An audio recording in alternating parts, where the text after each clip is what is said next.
I saw your interview for Making of Jane Doe. You were talking about how you all your previous experience was in punk and rock, and then this was your first hardcore type.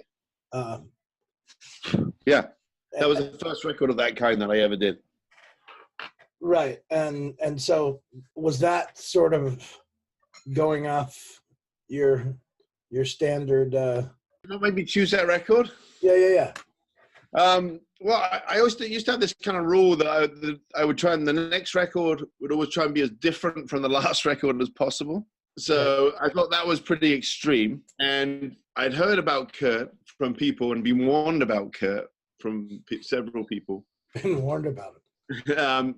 Well, Kurt is a scientist. And he's a super intelligent guy. And he micromanages everything. He's got that scientist's eye over everything. And we all do that. That's why we do this kind of career. He had a reputation for being hard to work with, and usually that for me is a challenge, because every time I've been told somebody's hard to work with, I always get on famously with that person. I always have a great time, and we make a fantastic record. So that was always like, oh yeah, well, that's usually a good sign, and turned out to be true again in this case. And then I'd never heard music like that before. I had, but not. I never analyzed it or really thought about it, and it took me well into the record before I even figured it out or got it. That was the challenge. I wanted to make a really obnoxious. So I wanted to make music that really upset parents, and I wanted to make it as nasty and as obnoxious and as big but more rock-like than metal-like. So, what have you been working on lately?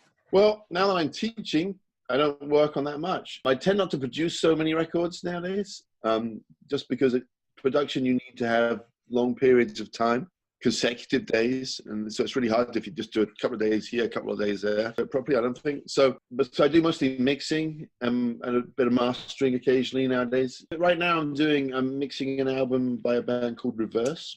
I'm on the 8th and 9th song of 10 songs. And then after this, I have a single for somebody else to mix, and then I'm talking about mixing another album. So I like to mix, so that's what I like to do best too. So you still use a lot of analog gear when you're mixing? Do they feel the same to you? It's not about working in the computer. There's a little difference. It's hard to rock with a mouse. Are they the same?